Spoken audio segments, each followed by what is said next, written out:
This is the Misdirected Mark Podcast, a podcast about gaming, game mastering, and entertaining you, our listeners. We are explicit, and you have been warned, and I'd like to thank Mike Willard for letting us use his music on our show. Now let's pick up those mics and get on with this thing. Why, yes, oh, yes, oh, yes. Let us pick up those mics and get on with this thing. On this episode, we're making it up as we go. It's time to delve into the world of improv, what it is, ideas behind it, and some techniques that you can use. And with that, my name is Chris. I'm Old Man Logan. And I'm Doc Palindrome. Doc Palindrome is in the house because Phil is not here. Phil is out of town for the moment. He'll be back next week. We let you all know that last time. Can't wait to get together with him again. But in the meantime, thank you so much, Doc, for being here. Welcome. Oh, thank you. Yeah, I'm super excited to be here. I'm super excited to be talking about this topic. Yeah, which is you're a Ballywick, man. You were an improv comedian. You do that? It is a thing I do. In fact, I was telling you guys earlier, my improv troupe that I'm in, Nuts and Bolts Comedy Improv, out of Rochester, New York. We sold out our first show ever. 129 seats, too. 129 seats. It wasn't our first show ever. Sorry. We've been doing it for 18 years. And you finally sold out a show. We finally sold out a show. Yeah. It's very exciting. So that's fantastic. Our next show is March 31st at Comedy at the Carlson, and that plug is out of the way. Nice. Maybe I'll come out because it's like a long ways from here. It is a long ways. I mean, the date's a long ways. The location's not because it's in Rochester probably, which is only about an hour down the road for me. Yeah. And it's a great venue. I can't recommend them enough. They get some great headliners in there and stuff like that. So you play a lot of games. You have your own podcast that you work on too. I do. Like you are also the editor of Down with D&D. I am the editor of Down with D&D. So what are some of the other stuff that you're up to for the folks at home? Well, yeah, I do a bunch of different podcasts. I kind of have my own podcast network right now. We've got Red Trunker Radio, which is our wrestling podcast. We've got Exalista, which is my wife's podcast, which is hilarious. Wait, we've already warned the explicitness? Yeah. Okay, great. It's fucking hilarious. We are explicit. You've been warned. The warning of the explicitness is actually in the opening of the show too. So yeah. And Nuts and Bolts also has a podcast that we do whenever we remember that we have one called NAB Comedy Podcast.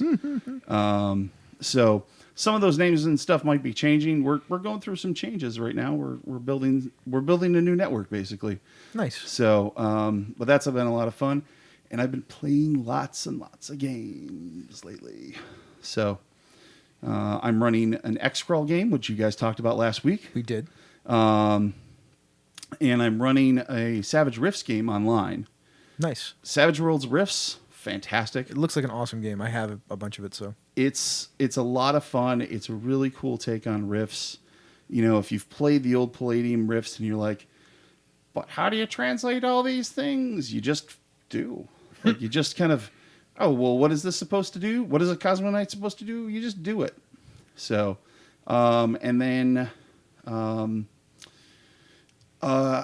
playing in a one-shot this week of Warriors. I'm playing in a Strange game with some alum. Nice. So that's right. The Strange game that's got John Arcadian, Ange. Yep. Who's in the chat room right now, by the way. Oh, fantastic! Hello. Mm-hmm. And it's run by the Weregator. The Weregator. Eric Bonds. So, yeah, Doc Palindrome and the Weregator, which would be the greatest comic book series of all time. That's not a bad idea. That is a great title. Doc Palindrome and the Weregator. Yes. Coming soon to you from Misdirected Mark Productions, Bob Everson and Chris Nizak will be writing short stories about Doc Palindrome and the Weregator. I love that. They fight crime. In the wild jungles, or in the wild swamps of Florida. Feels like a thing, right? I like that. Absolutely. We'll put them all over the country, right? All right, I'm sorry, go ahead. I thought you were going to say the wild swamps of Buffalo, New York. That would have been funny, too, because we have so many of those. There's so many. But yeah, I mean, that's the big thing. I'm trying to think. One of the things that I play that I know we don't hear a lot about on here is Starfinder. And I'm really, really enjoying Starfinder. I hear that game is a wonderful version of the Pathfinder engine that is much more flexible and story-based. It's way more. It's way more about that. I think that they kind of aimed a little bit towards 5e. with it. To be I'm quite sure they frank. probably did. Yeah. So, I think Pathfinder. You guys have talked about this. Pathfinder has its place. 5e has its place.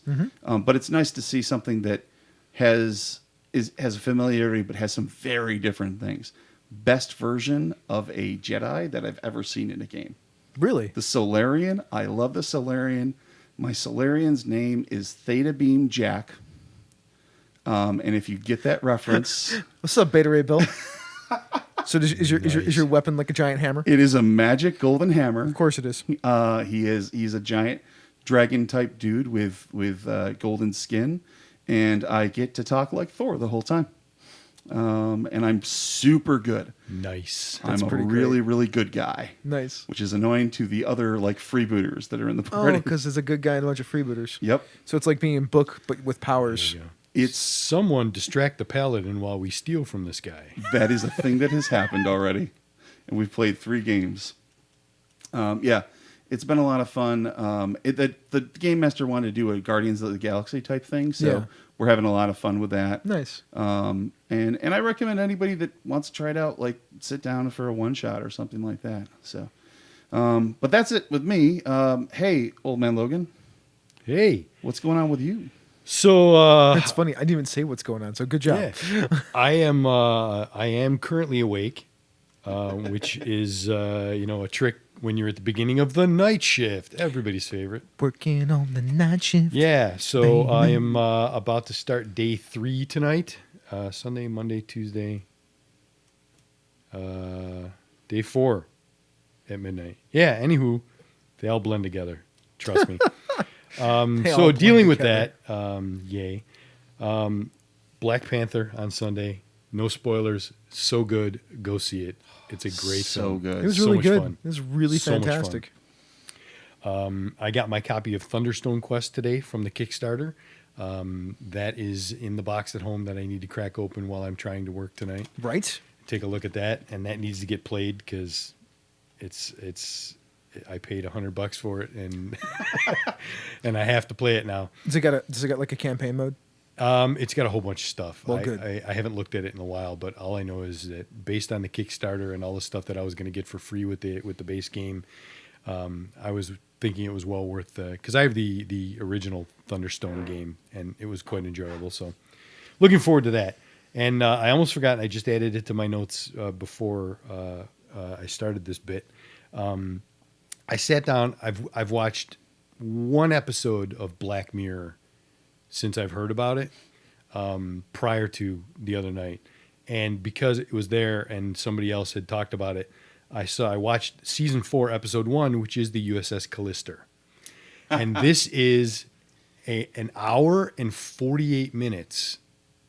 Is this episode? Man. It's like a movie. Okay. Right, and parts of it are an homage to original Star Trek. Oh, nice. With crappy looking uniforms and That's buttons and knobs on the ship and lights everywhere and Star Trek-y type things, but there's so much more to it.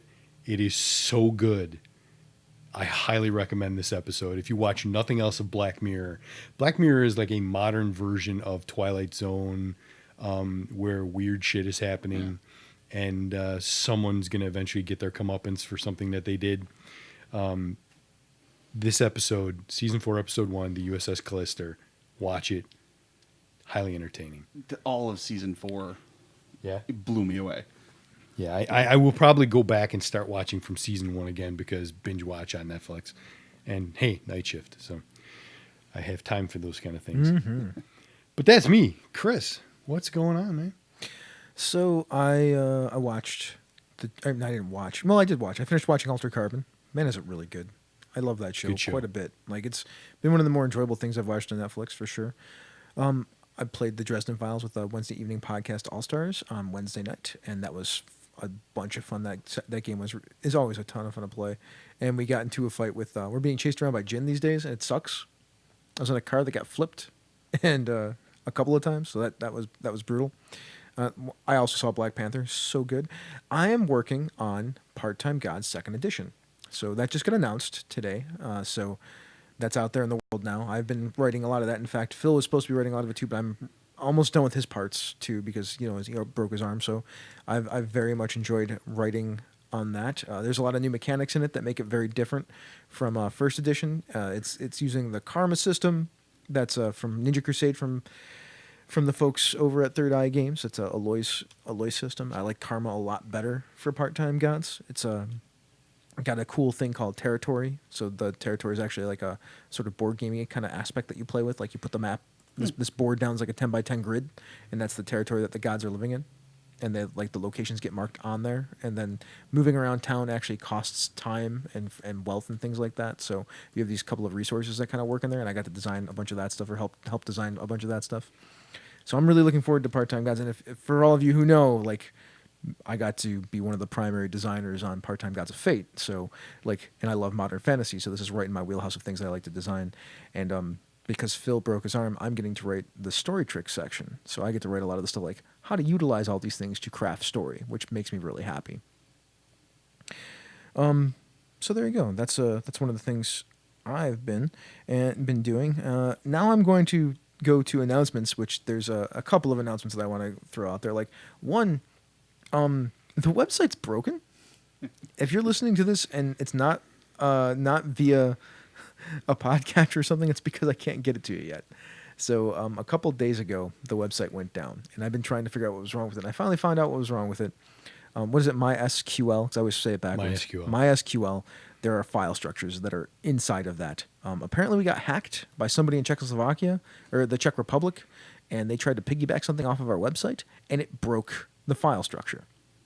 It corrupted it, just destroyed it, and there's not a good backup of it. So I have to rebuild everything. Now, on the bright side, I have all the WordPress files still. So hopefully that'll make it a lot easier to restore everything. The website will be a little different in the future because I can't put all the data on there. But for those people who want back episodes and things like that, eventually there'll be an archive that you can just I'll give you the link if you really want them. You'll have to email me or whatnot, or I'll put it up on the website somewhere. Like, here's a link to the archive files. It'll be like a zip file with like 50 episodes in it or something like that. So you can get like episodes 1 through 50 of Misdirected Mark, 1 through 50 of whatever. But we're not going to keep everything on there all the time anymore because that is not a good way to run the website. It keeps it slow. It doesn't really help it run fast. So hopefully from this very hard lesson that I am going to learn now, I will make the website work a lot better. It'll be a lot more functional for everybody. And I mean, the truth is the website is not a place it's a place for the podcasts to be. That is what its primary purpose is, so they can get out to you on your podcatchers. It's not necessarily a place for information all the time. Like, it's not a blog. It's not for videos and things like that. That's what YouTube's for. So we're going to make the website do exactly what it's supposed to do, which is basically for putting podcasts up there so they can be up there for like a year or so. And then you can get them, and then I will take them down when they're like over a year old and put them in an archive somewhere for you folks to have access to. That's going to be the new plan going forward. All right, so that. I have a few other announcements that I wanted to make. Like, there'd be things happening. Like, Doc's here. Doc's been here like since like 4 o'clock. Yeah. We've been talking about stuff. Like, as you know, Doc Palindrome is one of the editors of Down with D&D. He's the editor of Down with D&D right now. Doc, in the future, which I'm not ready to announce them yet, but is going to be bringing a podcast or two to the network, new ones. So that's a thing. Although totally. I can let you know for sure that one of them, because I want it to happen, so I'm just going to say it right now, is going to be a new version of The Lounge. So Doc is going to be our new interview podcast, which will probably be coming out twice a month, and we're going to get him whoever he wants to talk to.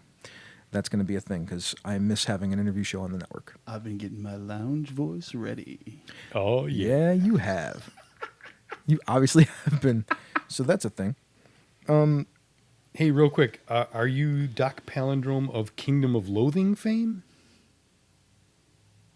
Does Kingdom of Loathing sound? Did you familiar? play Kingdom of Loathing? Maybe not. Played a lot of things. Yeah, it's like a little web-based game that you level up and stuff. Oh, yeah, like ages ago? Yeah. Yeah. Carlin of the Hill People is asking if that was. I'm Doc Palindrome on anything I can get my hands on. So, I mean, Yeah. I don't know if Doc Palindrome was a character in Kingdom of Loathing or not, but I thought it was a webcomic too. Kingdom of Loathing, maybe not. So, that's a thing. In the future, there are a few other shows that we are in the works talking about with other people, so that's a thing. So, like I said, the website might have died, but we're not done by any means. And besides, well, the website was a cool place to have all this stuff, and it was nice that we had it. And I know it's dead right now. Like the community of people is where everything actually matters. Like our social media, our G Plus community, all you folks that are here tonight on Twitch. Like over the course of time, I will get everything back up. It's just going to take me a while. But my first goal is to get the website up so that we can keep giving you new content, because that's what we want to do, give you new content. I feel like, and I know you're going to announce one really awesome thing next, so I feel like this is a thing that happens with networks when they start to get really big. What? So that their website crashes, they need to start archiving stuff. So I guess so. So congratulations, Chris. Yeah, thanks. This might have the effect of taking the misdirected eye idea and knocking it back a few weeks, because I was working on that and now I can't work on that because I have to work on the website.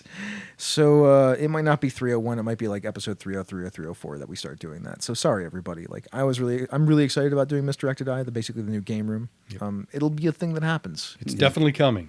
Just it might be a month delayed. That's all. It might start more in April than in March.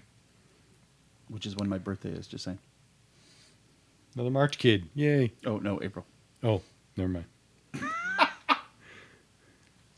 All right. Well, I guess I want to say one more thing. Like, yeah, there was. I like saying things. I like telling people about my life. I'm dating somebody. I haven't been able to say that in a long time. Her name's Mel. She's awesome. We've been out several times. So that's a thing. She's a friend of Ange's. Ange knows her. She can vouch for those people that are in the chat room. She told me I could talk about her finally. So I mean, that's why I'm saying this. Like, I didn't want to just start talking about her without her knowing that I was going to talk about her. So that's a thing. Oh, she's also Jerry's friend, for those people who know GM Gerrymander. So there's that. All right, it's been going great. It's quite enjoyable. That's all I'm going to say about that. Is there anything else anybody wants to say before we move on?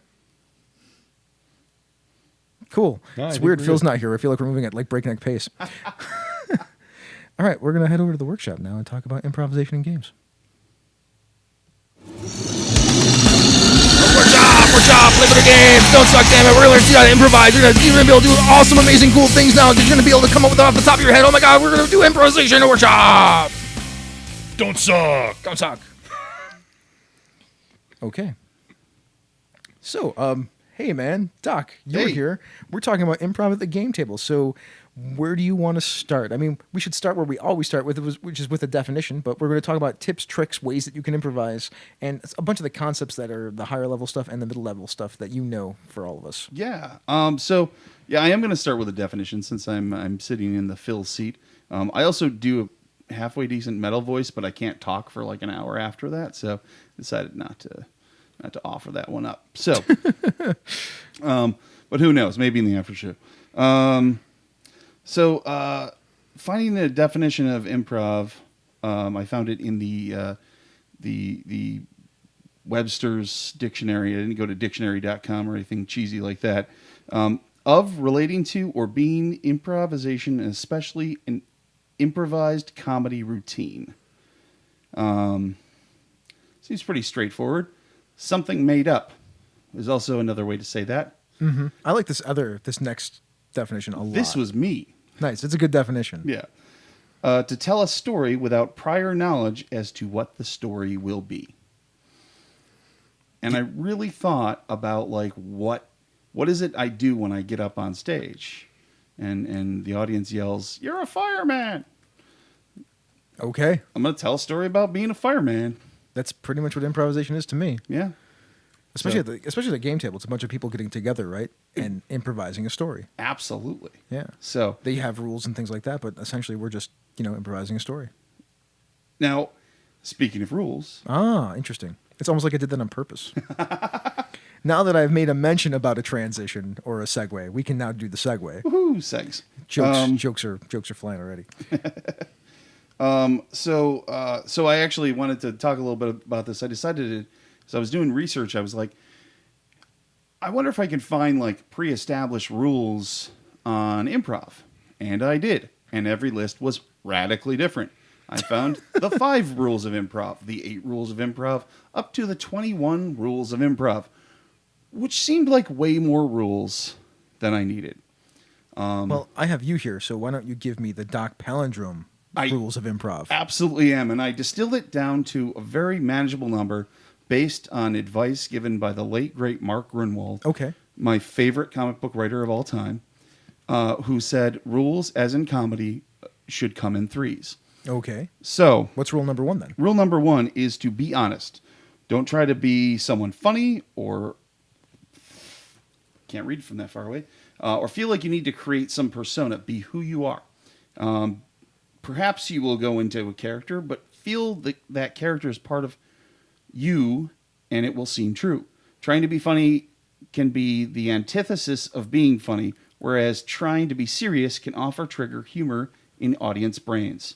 Honesty builds trust. That seems very accurate. Do you mind if I give the second one? Rocket. Cool. So be specific. So details can help create an environment that the audience can visualize and feel like they're a part of. Even minor movements that incorporate whatever environment you are supposed to be in can help make it real. The more real it is, the more ridiculous it will feel whenever whatever is about to occur does. Specificity. I always have a hard time saying that word. Misdirected Mark, word scramble. Thank you. Specificity builds environments. So this is things like, if you're underwater, like waving your arms underwater. Yeah. If it's like there's smoke around or whatnot, it's like holding your mouth over your face or whatever. It means still projecting or whatnot, or coughing in between.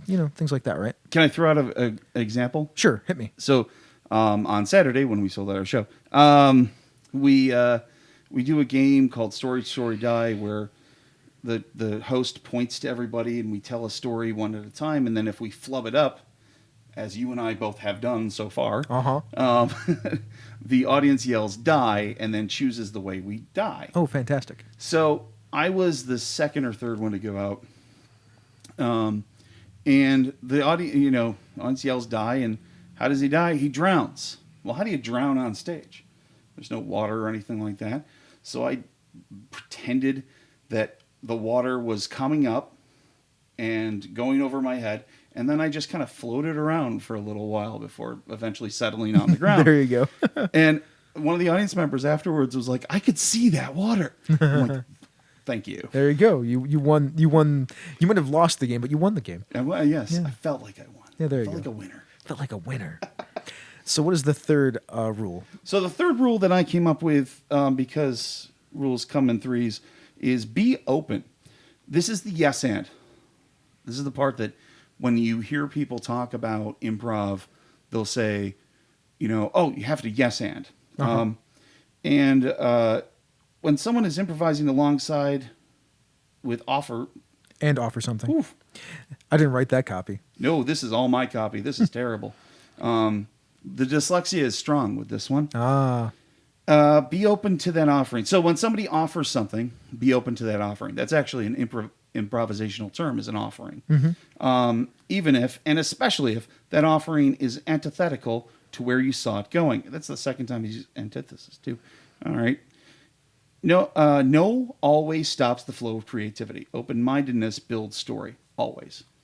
So apparently you like things like antithetical or antithesis. Yes. I mean, they're not the same word because you use different versions of the word, but they are in the same ballpark. They're pretty close. Yeah. I like to use $5 words like I'm a city slicker. Like plethora or Plethora.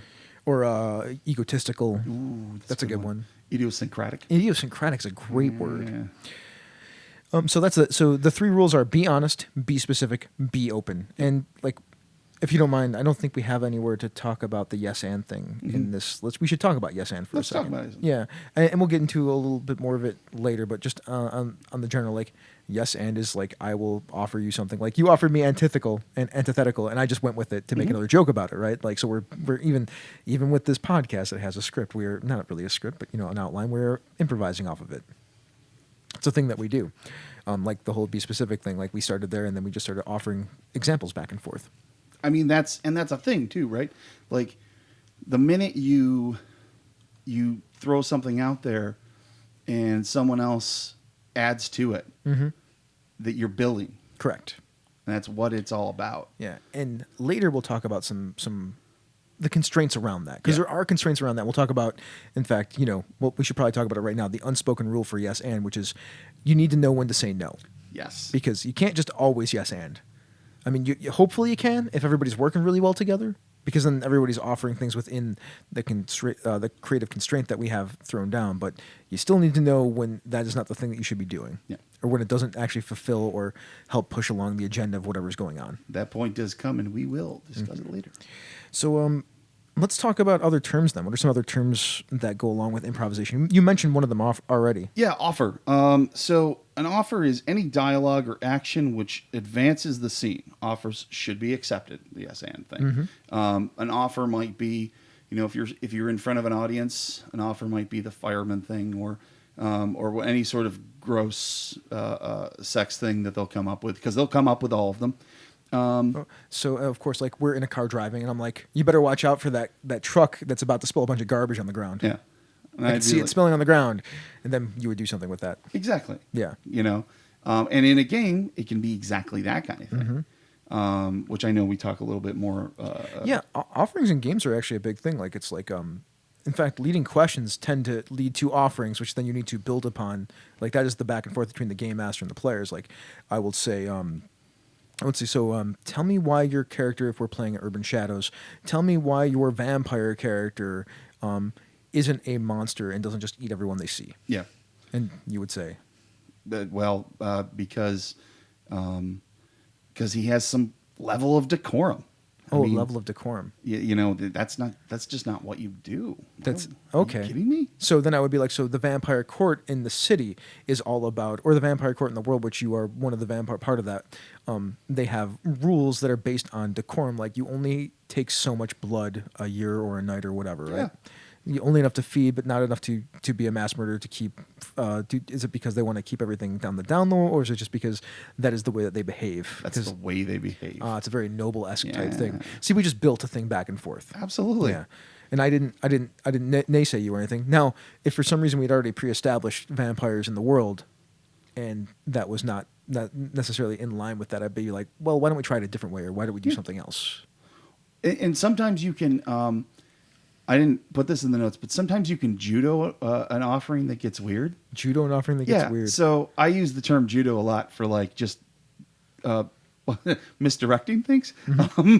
So let's say, we've established that vampires do have that, and I say, okay, well, what is it about your vampire that the court loves? And they love that he just doesn't care anything about their rules. And that's not in line with what we've already kind of established. Yeah.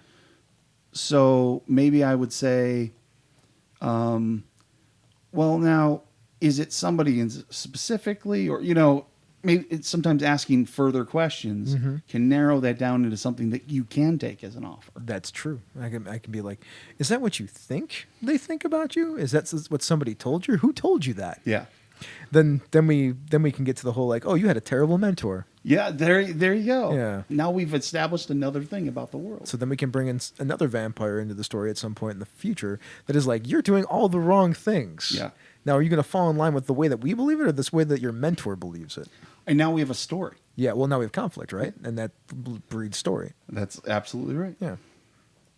So the second thing that we want to talk about terms and ask for. So it's questions asked of the audience in order to start a scene. Now, there are some role-playing games that do this stuff, but the idea is, what is the idea in improv? It's like you were starting a scene. It's like you said before, when somebody says, like, what am I? Somebody says a fireman. Yeah, fireman. And that can be anything. A great improv host, and our host is Channel 10, Rochester Channel 10's Rich Cornelia. He is a fantastic host, and a great host will regularly go, okay, I need these two people to be something. And instead of saying, who are these two people to an audience, he'll say, what's the best gift you got this Christmas? Oh, interesting. What's, I'm trying to think of some great examples that I can't think of right now because I'm on the spot. So you said, what's the best Christmas gift you got for Christmas? Yeah. I will say, I got a remote control drone that was an X-Wing. Okay. And that's the thing that they'll take it off on. Either maybe it's a drone X-Men or X-Men, yeah. X-Wing. X-Wing. Maybe they're two rebel pilots that just found out they got replaced with drones. Sure. I mean, there's a lot that can be done Yeah. with just playing in that space. And so a good ask for will have something specific about it that's unique. Mhm. So, and I think in gaming, you can do that. Last year I ran, the year before, I ran a Dungeon World campaign. Okay. And one of the things I asked about was like, what's weird about this world's solar system? And they're like, it's two suns. Okay. So it's almost never in darkness. Okay, does that mean that there's no undead? And then somehow I got to the point where magic was tied to the sun, but there were undead. So I decided vampires were around only during the day. And they went around on airships traveling so that they stayed in the sun all the time. And they had these tanned vampires that were like everybody loved when they showed up and threw their criminals to them and stuff like that. Oh, that's funny. And it all kind of came from like asking specific questions about the world that ended up just being super weird and fun. That's interesting. So we're talking about ask for. So really, can they go the other way though? I feel like they could probably go both ways in this instance, like because everyone is audience and participant at the same time. Yeah. So like the game master can ask for from the players. Yep. The players can ask for from the game masters. 100%. The players could probably ask for from each other. Just depends on the kind of game that you're playing and what your expectations are. Yeah. But that's a really cool thing. What's the third thing? The third thing is endowment. And that's an assigned attribute to any performer's character. Okay. So an example there would be, let's say the game. Okay, I have an example, and it's an original game from our troupe called Schwarzenegger. Schwarzenegger? Yeah.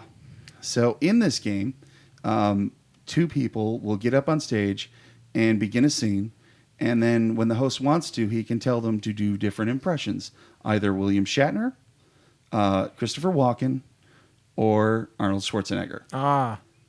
And those are endowments. It's built in right into the game.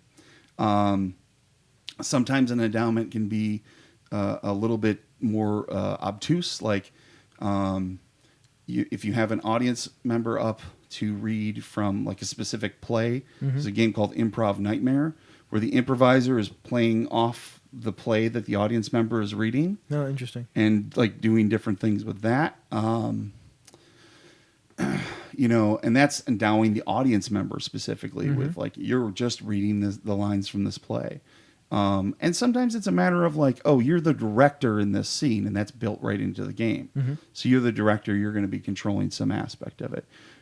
In gaming, those endowments are built from what characters we're using, or even the role of game master. It's true.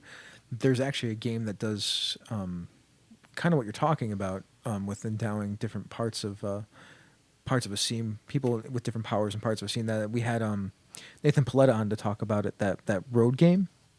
Do you remember that? Nathan Paletta came on to talk about the game he was publishing, that where people played different parts of the scene, and one person played the driver. I'm not recalling that, but that doesn't necessarily mean. No, that's okay. So I can't remember what the name of the game was, but it was an episodic game, which I thought was cool in and of itself. And there was like an economy that went along with that game.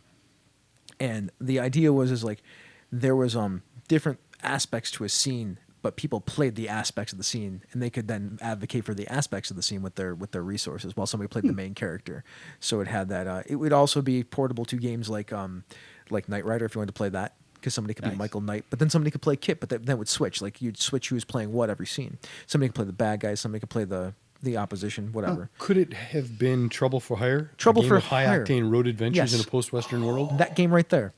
That game actually does exactly what you're talking about with the endowment, because you're endowing different characters with different roles. That's amazing. So there's that. It can even be such a thing as if you're playing D&D and somebody gets bit by a werewolf.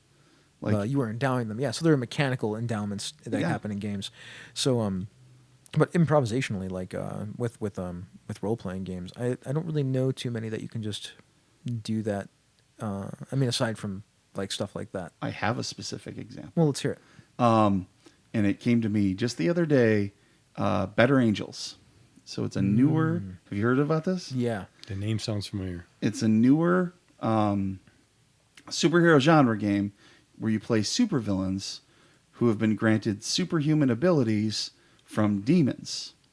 And the demon is played by the person to your left. Yep. And you're not actually supervillains. You're trying to not do terrible things. Right. Yeah. You're trying to avoid it because that means the demon gets more control. Yeah. And then, that is specifically a game where you are actively endowing somebody else while they endow you. Interesting. So That's fascinating. So that's an endowment. All right.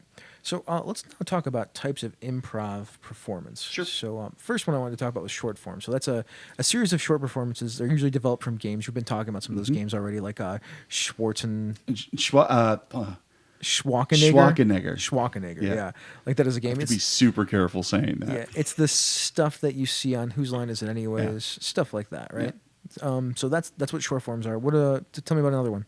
So long form is a series of scenes that provides a cohesive story, and what that basically means is that instead of having a series of games that have different rules, you get some initial endowments right at the beginning from audience offers, and at that point you run through a long story that can be like an hour and a half.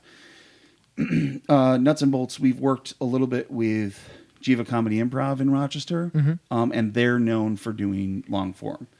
Personally, I've never done long form, and it seems like it would be super hard, but I'd try it. I'd do it. What, the long form? The long form, yeah, it would be interesting to, get an offer and then like play through the entire. My best example of that, the second Jiva show I ever went to, one of the characters played by a woman, they said she has a secret that she's not trying to make sure nobody knows. What is that secret? And I yell out, "She's a man," and she had to play with that through the entire story, which ended up being like the focus of that entire story. And it was kind of interesting because she was super mad at me through that entire thing, and every time she had to do something, but it worked really well. So I don't know. I've never done it.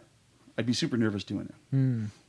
But I guess the last one. So the last one is combination. So it's you. This is not something you've seen, right?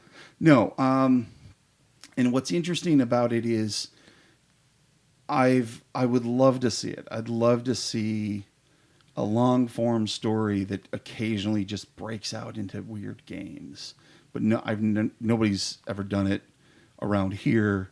I've heard about it being done in like LA or Chicago. It sounds like not a hard thing to do for improvisation, because what you can do is you just have the setup, right, of whatever the initial thing is, and then every once in a while you're like, well, we're gonna insert this game into it to help push the story along, right? Yeah. Like maybe not the Schwarzenegger game, but games that are appropriate to like a scene in storytelling, because then you can actually break up your long form into a bunch of beats, that the beats are then these games that will shift things.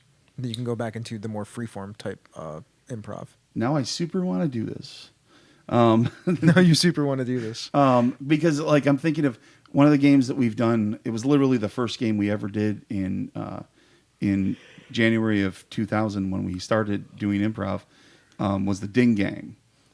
Ding Game. I can't say game now. Cool. The Ding Game. Yeah.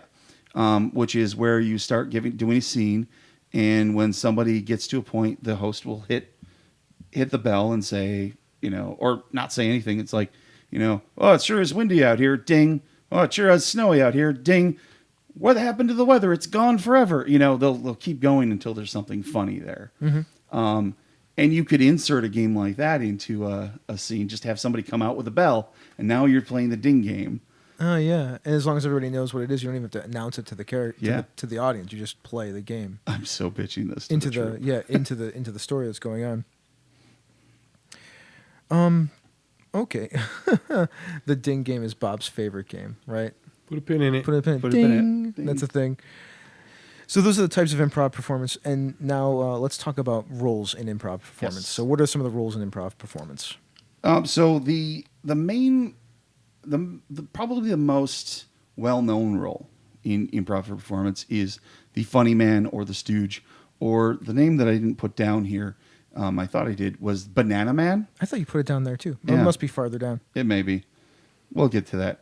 But the idea is that this is, in a lot of ways, the person who's driving the humor of the scene. The best example of this is Jerry Lewis and Dean Martin. Mm-hmm. Jerry Lewis, hands down, the Banana Man. Yeah. He's the goofball. And then you've got Dean Martin, hey, Jerry, I don't know if this is going to work real well. And Jerry Lewis does his, yay. Nice lady, stop Nice with lady. the pain. Yeah, exactly. So that's now when you're doing stage improv, this changes. Mm-hmm. Like you can stand up there and you can be ready for the funniest thing in the world, but that might not be what the other person has in mind, Mm-hmm. and you may find yourself in the other role, which happens to be called The straight man. the straight man. So the straight man is what I've done a lot for my life on this show and on other shows, on the evolution of the show. Like I was always the straight man to Mark. Yeah. Mark would say the goofy, ridiculous things, and I would try to be the level, balanced one. And for a while, I got to not be the straight man because Phil was the straight man, and then Phil evolved into this humorous person that talks a lot about kink and things like that during the show and makes all these off-color references and jokes. So then once again, I've had to drop into the role of being the straight man quite often. So I totally get it. Yeah. And the straight man is that person. Like they're the person that like keeps everything kind of level, sets up the jokes a lot of times, gives the straight lines. And you can correct me if I'm wrong, but No. yeah, I think I'm kind of in the right place here. Aside from doing the setup, is doesn't laugh when the funny thing is said. They keep it real serious. Maybe even get a little bit frustrated or angry with the Banana Man because that is part of the shtick of the straight man 100%. or straight person. The other side of it too, and this isn't something that I put down, but the straight man is also the audience surrogate. The straight man is the one who's representing the audience in the scene. So if you were dealing with a guy who was going, nice lady, and you were trying to be serious, like trying to, I don't know, perform a surgery, then you might be kind of annoyed at this guy. Mm-hmm. And so that's the whole idea. So the audience can feel free to laugh at this guy because here's somebody else giving the reaction they should give. Yeah, okay, I got you. Yeah. Gives them that they're getting what they need so they can enjoy what's going on. It's also my favorite role to do. Oh, really? I love being the straight man. Yeah, me too, actually. Yeah, it's fun. It's when you're in those scenes and you realize that this person's just going to go off and do something crazy and you get to be annoyed at it. Like I feel like it makes it so. And then, of course, after the show, people are like, oh, Brian was so funny in that scene, and it feels a little bit like I was doing some work too. But at the same time, I don't mind being unsung because being a good straight man, I think, is an important capability as somebody who is doing any kind of performance. I agree completely and totally. All right, we're going to go to the chat room now for a few minutes before we get back to talking about a lot of the things that we just talked about and applying them more to gaming. So is there anything in the chat room, Bob? Any jokes, anything that anybody wants to talk about? Mo actually asked, wouldn't Bob be the straight man? Only actually speaks to get things back online. I said, Mo, this isn't Highlander. There can be more than one. That's true. Good job. Although I don't know if you're doing such a good job with the straight man with those jokes. Just saying. Sometimes you flip roles. Sometimes you flip roles. True. You flip you. Flip you for real. All right. Anything else in there? And someone said, Jared Rasher says he's allergic to bananas. True So story, right? That's a true story. That's yeah. unfortunate. But yeah, that's where we are for now. Kevin Lovecraft wanted luck because he's running Monster Hearts tomorrow night. Yeah, all the So luck he in the wanted world some to you, luck, Kevin. so, Everybody's throwing it out there. yeah, Absolutely. So let's talk about a show on Misdirected Mark. Why not? we should do that. All right. Hobbs and Friends of the OSR. Hobbs gets together with various friends from the OSR where they talk about the games they play, a little about themselves, some OSR-related topic, and sometimes the state of the OSR where Hobbs puts down his Mr. Rogers persona and gets all opinionated. Get old school with Hobbs and the Friends of the OSR. It's very exciting. I would love to go back to the show, but I had to open up a folder to do that, and I need somebody to fill some time. Hey, Oh, no. why don't you improv for me for a second, Doc? I can actually I want to talk a little bit about Hobbs because I love his show. Me too. Partially because I did produce an OSR game last year That's called right. Warlocks and Wormholes. You did. It's not great, but it's fun to run and fun to play. So, at some point I'll get back to that. But Hobbs, listening to Hobbs actually gave me some really, really great advice. I have lots of notes actually from listening to him. So Hobbs knows his stuff. he knows his stuff. It's good things. Okay. It's funny. So we're going to talk about improv and gaming. So where do you want to go first? Well, I actually wanted to talk about the difference between improv is performance and improv in gaming. Sure. So this is another thing that I invented a lot of stuff for this. Sure. But the implied audience is not an other when it comes to gaming. That's it's true. you. It is us. Yeah. So if the three of us are playing a role-playing game, then we are the audience. I'm the audience as much as Chris is, as much as Bob is. We are the audience and the performers at the same Yeah. time. It's one of the unique spaces that role-playing games occupy. It's such a fantastic thing for me to realize, and that came from Glenn Given. Which is funny because he's going to be on the show next week. Is he really? I'm pretty sure that's who the... No, maybe not. I'm not sure who those... We have an interview next week on the episode, and it's with the gentleman who made Murders and Acquisitions because he's got a new game coming out. And I'm just slipping on the name because now I got Glenn Given stuck on my head, so I don't know if it's Glenn Given. That's right. I'll find it. I literally heard this yesterday, and he was quoting somebody else from Backstory. Because I'm going to do the lounge, I've been mainlining all of Backstory. So, Glenn Given, creator of Slash. Craig Craig Campbell. Campbell. That's who we're having on next week. Yeah. Another person with alliteration in their name. That's why I got confused. Thanks. Thank you, Rob. You're the man. But yeah, I mean, I think that is the big difference, and I love that quote. It is a really good quote. Yeah. All right. So what are we going to talk about? Long form storytelling? Is that what we're talking about? Yeah, long form in games. In games, long form storytelling, long form improv. And Improv specifically for game masters. for game masters. Okay. So we're talking about responding to player actions. Like that is a thing that is important. That is kind of like the players are offering something and then you're running with it, right? That's the idea behind that. You need to adapt your enemy machinations to player actions because that is, once again, you're basically taking the story and building on the things that they are putting forth. They're offering you things. It's this conversation that we talk about a lot in games with that Vincent Baker talks about in Apocalypse World, and we've all kind of adopted. Like somebody offers something, somebody builds on top of it. But this is a very good list of things like respond to player actions, adapt enemy machinations to player actions. That's like, this is an interesting thought to me because it's basically adapting your fronts, if you're going to be using fronts or those ideas on the fly to what the players are doing, especially if they start messing with your fronts, with the specific things that are going to be advancing in your fronts. Drive the plot with the players. That's interesting to me because I like the idea. It's basically taking the things that are important to them in their actions and then pushing the plot based on those. Is that what you were going with that? Yeah, I don't think I wrote it down terribly well, but that's exactly what I meant, is basically saying the plot points that they run with, join them on that. Like, don't try to shoehorn in plot points that are unnecessary to what they've already kind of grabbed onto. That's, because you don't need to then, right? You just go with what they're pushing towards because it makes it simpler and it makes them more interested. Yeah. Plan each session based on those components established in the prior one. I think that's great too. As a game master, I think that's great as an improv style, right? Like take the things that they put down, and even earlier in the session, bring them back. Reincorporate. This is a thing that improvers do. Reincorporate. Yeah. Reincorporation is a thing in a lot of storytelling. The callback. The callback. That's a term I could have put in there. Yeah, there is a term you could have put in there. That is great for long form storytelling, long form improv. Yeah. It's a good idea to take those things, I think, and make a list of them. It's that things that you might want to bring back up on a card somewhere so that you know that you want to do it.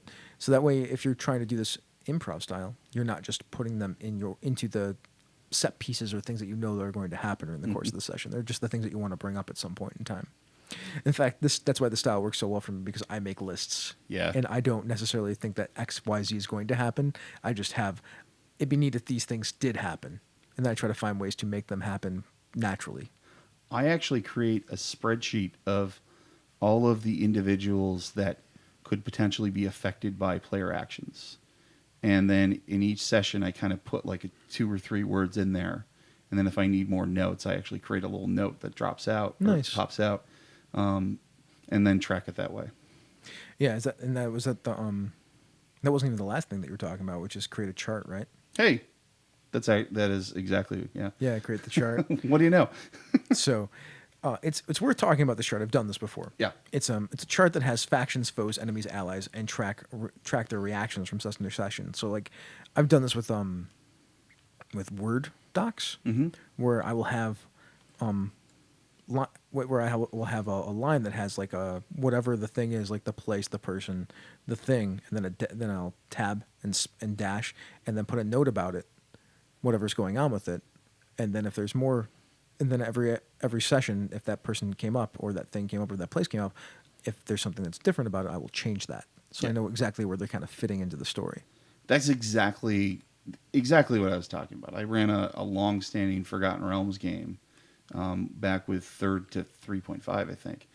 And after every session, I'd sit down and say, all right, here are the enemies that could potentially be part of this.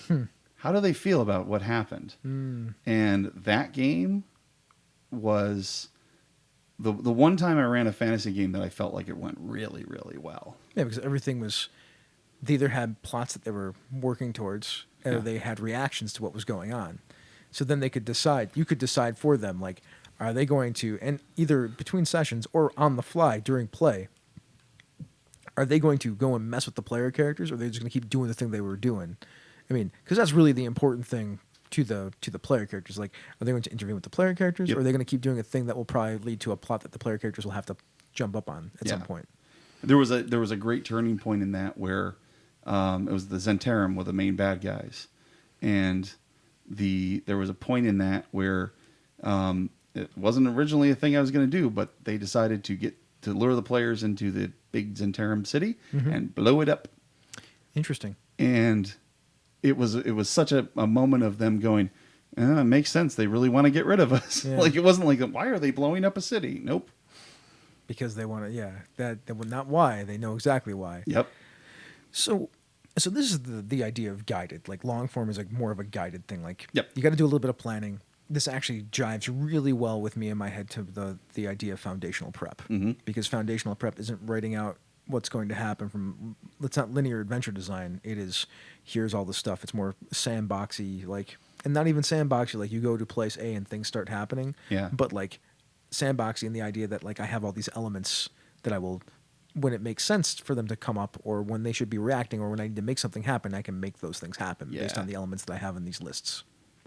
So, what about freeform? Tell me about that. Or short form. Yeah, so freeform. Freeform is basically, and I've done this at QCC this past year. I ran 3 games of this with my Warlocks and Wormholes, and it's basically where you sit down and you say, "We're going to run a game," and maybe you know what that's going to be, maybe you don't.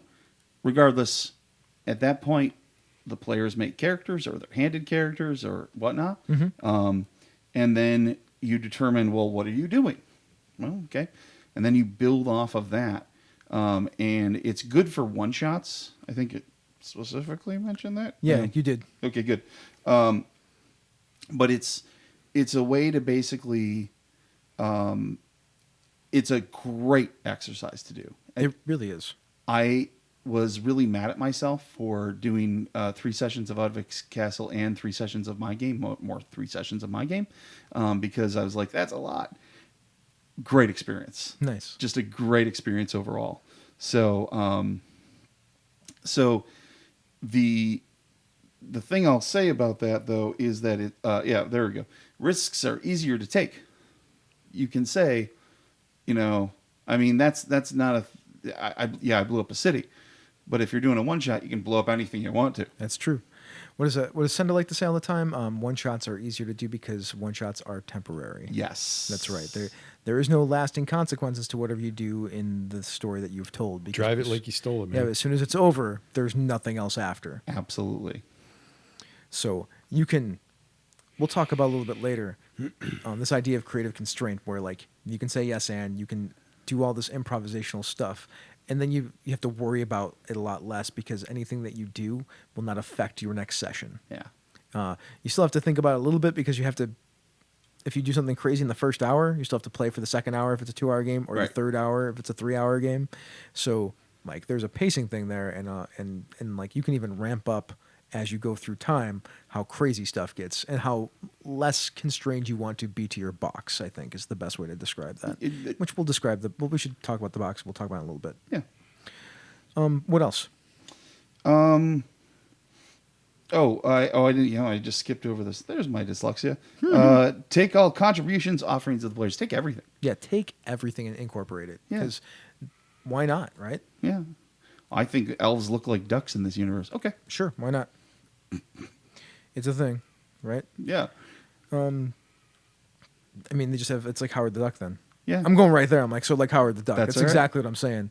All elves look like ducks. Like so, elves are Howard the Duck. Howard the elf. Howard the elf. Yes. Pointy ears and bills. That seems reasonable. I can dig that.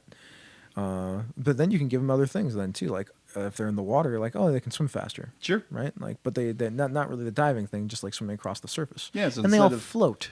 Instead of like trees, they're hanging out in ponds. Oh yeah. You know? See, easy enough. Yeah. Wow, look at that. I mean, once again, just improvised a whole another like ecosystem. Like Yeah. they have lily pads, they have little floating probably houses on the water. They're all tethered to like the shore and whatnot because that's a thing that they would probably do for their like cities and things like that. Yeah. They go fishing by actually just swimming out there and grabbing fish with their bills. Absolutely. Well, there's a whole there you go. There you No go. matter how crazy things are getting, there are the calmest people around. Exactly. Except for their feet under the water. Their feet. I was just thinking. Oh man. Sorry, I looked at the chat room. Rob was like, and when an object is flying towards your head, your friend will shout elf. There you go. Perfect. That's perfect. Good stuff. Oh, look at Bob sighing. So tell me about if you wanted to work in both. So this is. I'm sorry, I'm reading as I go. This is where. Oh, my glasses got fogged up because I'm sweating. This is where the campaign itself is driven by the ongoing offerings of the players. So I mentioned my Dungeon World game. Mm-hmm. That was an ongoing thing. Okay. And I hear it a lot in. We talked a little bit before this about the AP podcast I'm listening to. I listen to the campaign podcast. Yep. And it happens all the time. Well, what do you think this character does?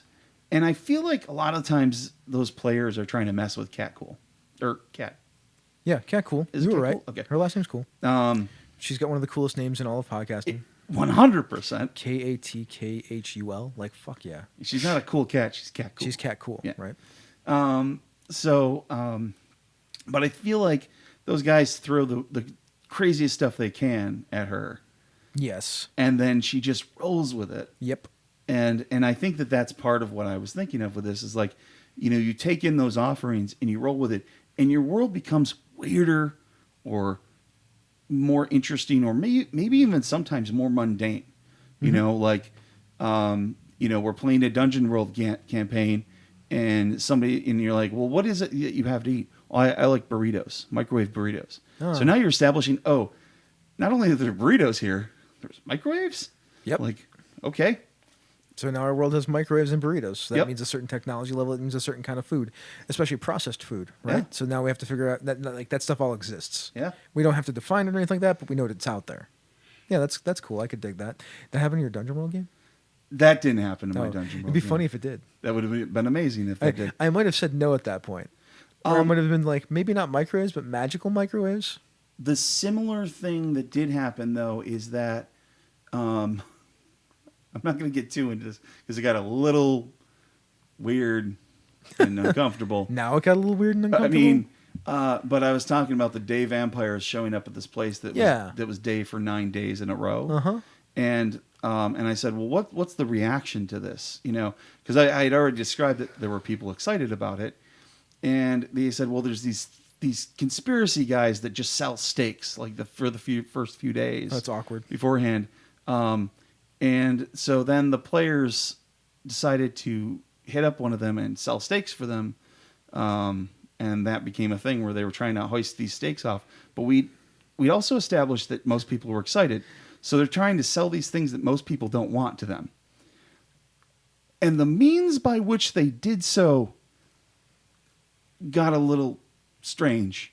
So I'm not going to go any more into that, but Sorry, when you said steaks the first time, I thought you were talking about like meat, meat steaks. not wooden steaks. Oh, Then I yeah. realized that you were talking about wooden steaks because that would have been very weird. Yeah, Way especially harder. after the microwave burritos. That's true. It's way harder to put a porterloin through a vampire's heart. That's true. I figured you just throw them to them for them to eat, right? Just to eat, yeah. Yeah. There was a question in the chat room to talk about what happens if your games don't trend towards letting it go towards bizarre or strange or way over the top places, which we will get to. There's actually a whole Yeah. section of the show that I wanted to talk about techniques and the idea of creative constraint and how to stop that from happening. And actually, the other part of this is that it tends to start with way more offerings. So early on in a campaign that has a lot, like is a combination between long form and short form, there's a lot of stuff that they'll throw out there. Well, yeah, because your offerings are helping to set and define your world. Yep. And in fact, a lot of what we talk about with Session Zero is almost basically doing the whole like, what are the offerings for this campaign? That is, Session Zero is essentially an improv exercise in world building.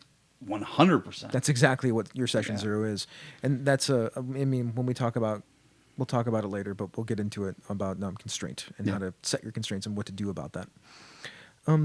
So let's talk about players, right? Is that where we're going now? Yeah. All right. So there are two roles that players take in improv. Now, I mean, there are many roles that players take in role-playing games because Sure. we have different kinds of roles, like different archetypes, different whatevers.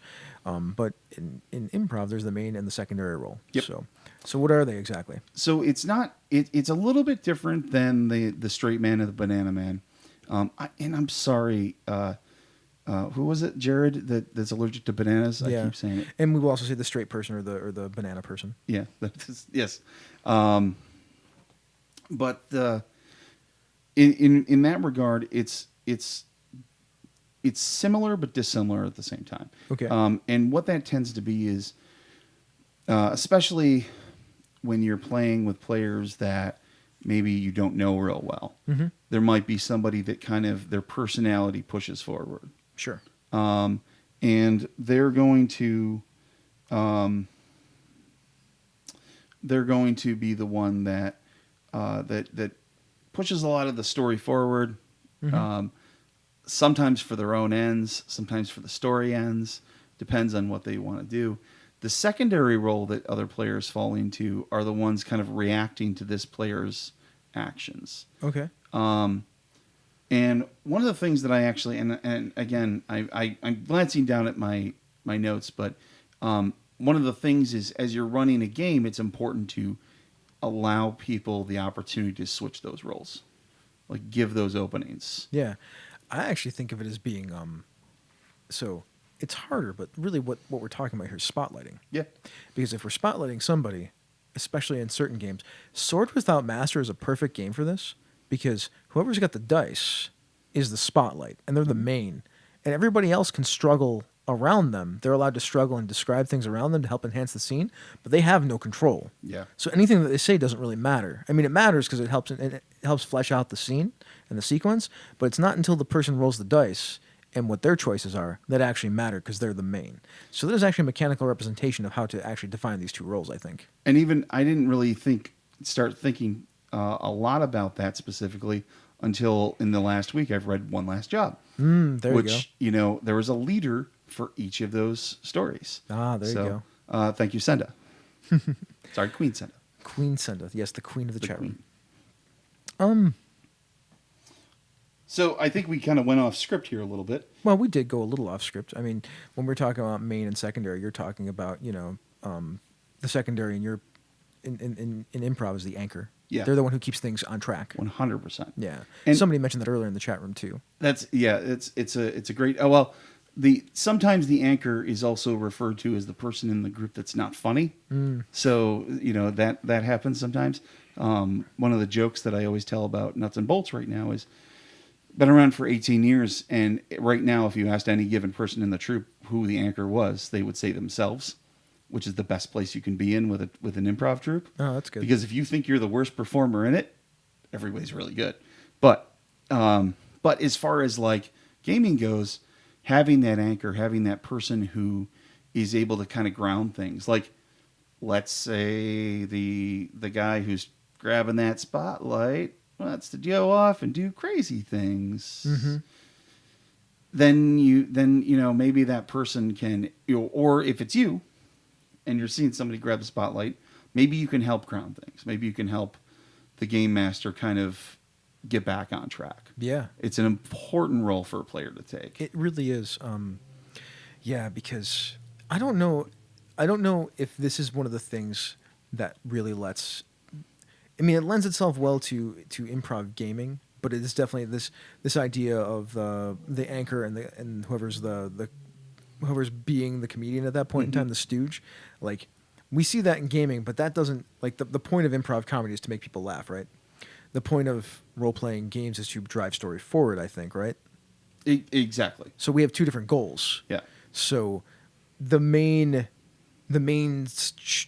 job should be to drive story forward, where the straight man or the anchor should be there to support and help push that along. So maybe anchor is not the right term, right? I think those are technically supports at that point in time. Yeah. Yeah. I think support is a great word for it. I think it is too. Yeah. Like, you have the spotlight and the supports.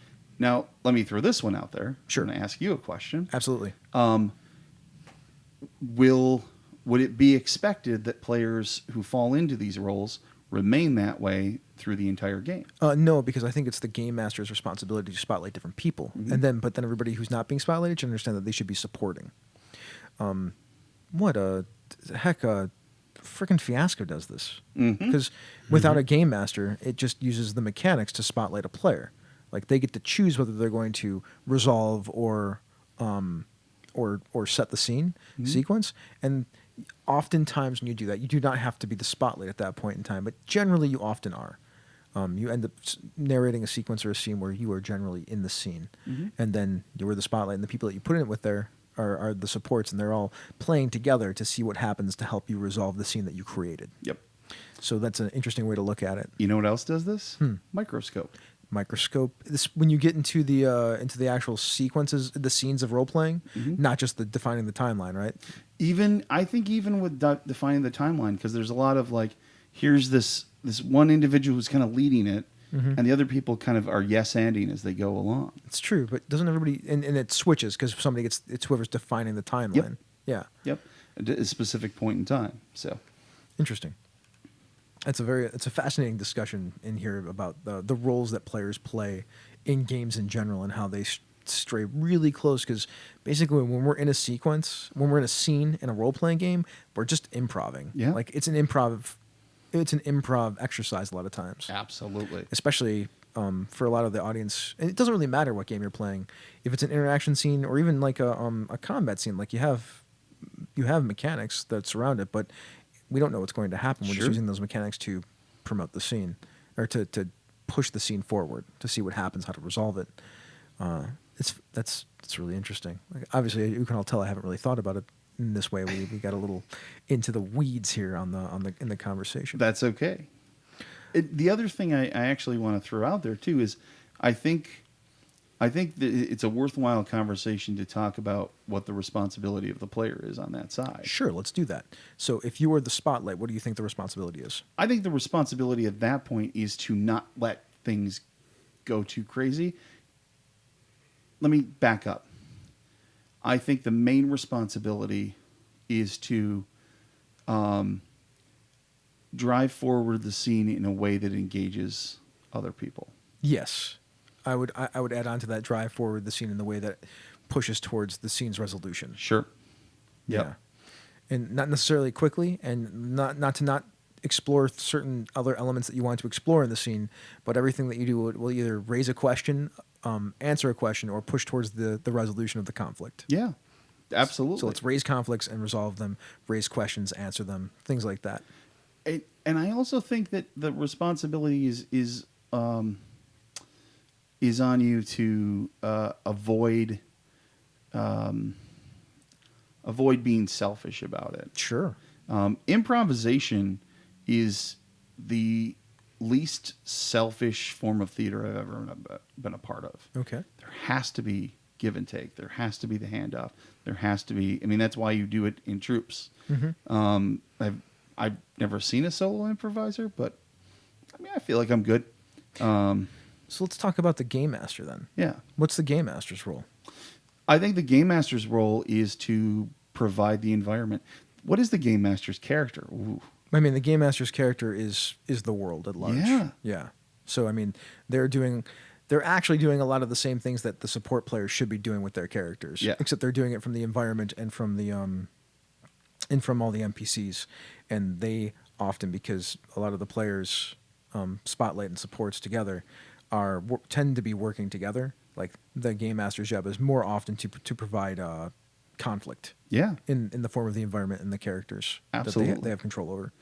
So then the support's role, what's the support's role? So the support's role is ultimately to ensure that those elements that maybe need to be there for that resolution. I also think they're idea factories. Yeah. Offering up a little bit more into it. The other thing I was going to say is the responsibility of that primary role is to hand off. Eventually. Yeah, the primary role does need to hand off spotlight at some point in Yeah. time, unless it's the game master that's controlling the That's spotlight. Then it's yeah. on the game master to control the spotlight. And It's game dependent, I think. It may even be too like it's 100% game dependent. I think it might also be kind of the onus is kind of on all three of those roles, right? Like secondary person has to step up. Yep. Primary person has to be willing to hand off, and the game master has to offer those places where that's natural. And I think the support's role is also, aside from providing options. I mean, they should provide options. They should be there to help give ways to get to the resolution, or they can also even complicate the resolution depending on what kind of game you're playing. Yeah, absolutely. Because if it's a little bit more PvP-ish or not, or even like if you get more, if it's a resource generation game like Fate, where by complicating situations you get a resource, Yes. then it's perfectly good for anybody, including the players that are supporting, to complicate the situation. Yeah. For the spotlight or just for the game in general. There's a lot of, role-playing games are an improvisational exercise. Completely, like they're just an improvisational exercise in my opinion. Like they're a game, but they're also an improvisational exercise. They just are to me. That's how I've always thought of them. It's why I wanted to do this episode with you, because I very much think that this is all just improv. Yeah. I 100% agree. Those are two things I do. All right. We're going to talk about improving mystery games. Yeah. But before we do that, I wanted to talk about some basic techniques. Sure. It's things that I wanted to really talk about. The one that I really want to get to is creative constraint. Yes. So this goes to Ange mentioned earlier, like, how do you keep the game from getting gonzo with this whole idea of offering and building on the things that are being offered and not letting people get too crazy. So your session 0, your session whatever, when you start playing the game, I think it's important that all of the actors, the improvisers, the players need to understand the premise, the tone, the setting, and each of the characters in some way, shape, or form too. Because what this is that means you're going to create within all of these things. That is the constraint that we are creating within. It is not an infinite constraint. You yes and within the box. You do not yes and outside of the box. You do not expand the box if you've already set the box. In fact, that's what the beginning of your game is for, be it a one-shot, which is the first 10 to 15 minutes, or a session 0, which is like, we're going to build this box that we can build inside of, especially if you want your game to be improvisational. For instance, we played the Airy Peaks. The Airy Peaks was the box that we played in. It was a fantasy world. It was in the north. There was a lot of weird stuff that could happen, but that was the box that we built inside of. And Bob, like, you wanted to worship the lovers, so we came out with the lovers. Yep. You wanted to be a cleric. You worshiped the lovers. You were a ranger first. As a ranger. Yeah. But And then then you had Laneth. But then, Yeah. then you were a cleric.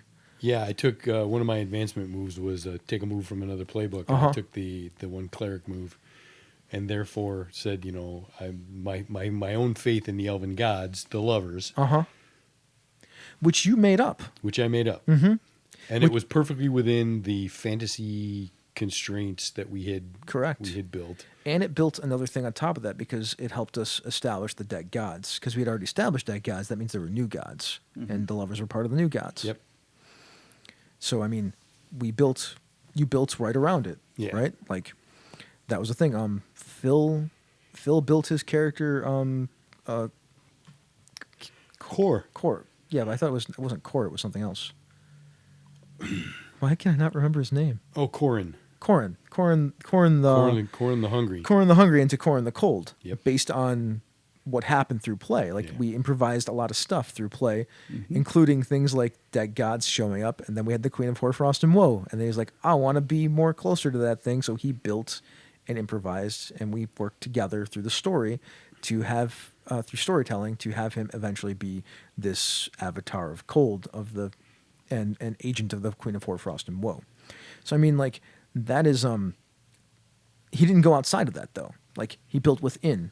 So when this is the time, in my opinion, that when players start going outside of that, you have every right to say no. And not just as the game master, all the players at the table should say no too. Like, you're moving outside of the thing that we agreed on. Yeah. I mean, there's a thing that I've done in games before, and there's a thing that we have to do at the table. Like, if you want if you don't want Gonzo, build in the box and Yep. keep to that. And if you do want Gonzo, even set your Gonzo box. Yeah. Right. Like, Yeah. are we Looney Tunesing it up? Are we paranoiaing it up? What's Right. our Gonzo? Right. Yeah. I mean, if it's Alpha Complex, it could be a lot of things. I mean, you Are might we as well letting just anvils rain from the sky? Or, what's... yeah. And if it's Alpha Complex, the anvils are raining from the sky because Frank Computer dropped them, Yep. That's true. or some sort of Doombot Yeah. 4000. Define your box. Build within the box.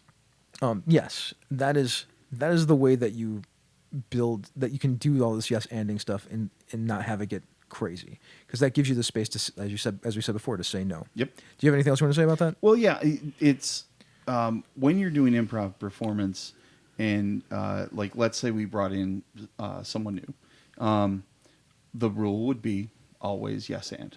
Mhm. But that's not the end of the sentence. Yes, And the end of the sentence would be until it's time not to. correct. Yeah.